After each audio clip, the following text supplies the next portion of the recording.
My fucking moment was more than likely when my older brother passed in B.Hood. I was just kind of lost, man. I didn't know what to do necessarily. And that's also why I kept that on my name, B.Hood, the brotherhood thing, R.I.P. Zoo. But I wasn't sure what was gonna happen after that because my little brother stopped rapping, and I knew that my older brother wouldn't have let me stop, no matter what. He wouldn't have wanted me to stop, so I started just pumping out projects, man. You know what I mean? I fought through it, and in a matter of a couple years, dropped a lot of independent projects, and that really pushed me over the edge, man, to get to this point. People might not know what happened to my bro Zoo. He passed away in a house fire good 3.5 years ago. Real crazy situation, you know what I mean? He ran back in to save his kids and get his kids out and everything, and just didn't make it back out, but they did. He was searching the house to make sure both of the kids were out. He only thought that his youngest was out, I believe. Yeah, so he was searching around the house, and just the smoke and everything just kind of, you know, prevented him from being able to come out. Yeah, he's with me every day though now, man, on stage, everywhere I go, and my heart keeps me motivated, man. I feel like I still talk to him, you know, B-Hood forever. I started my career in music with my brothers, B-Hood, stands for Brotherhood. My little brother Vi Royal, older brother Zoo, who passed away, R.I.P. We put out a bunch of projects independently as a group, B-Hood. We put out 3 or 4, I think.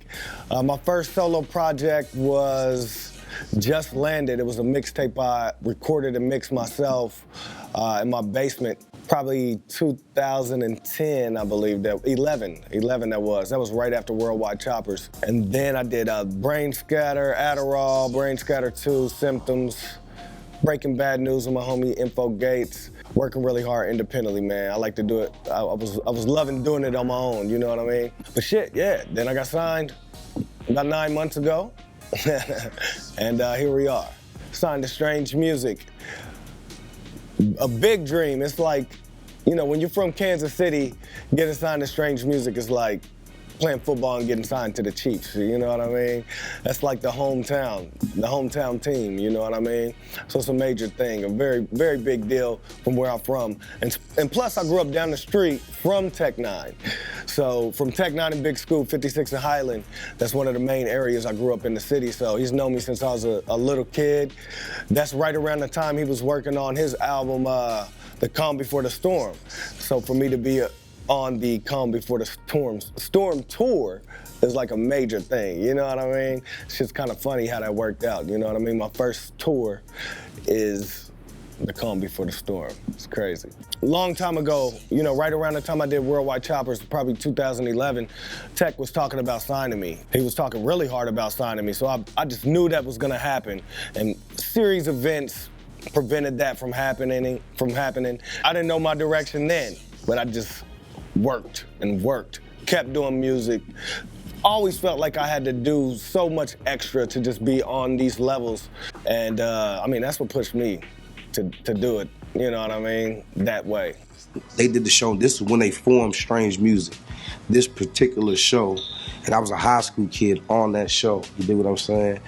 And I was supposed to have left 2 weeks later to went and turn myself in to go play ball. And I was like, fuck it. So we get out the car, keep in mind our car wasn't on the road anymore, it was in the ditch. And we look over, we see dude's car, and I'm, you know what I'm saying, I'm fucking pissed. I think I have socks, I don't remember what the fuck, because we were just comfortable, it was a car, like, one minute we were warm as fuck, and then the next minute it was cold, bloody, shit's glasses everywhere.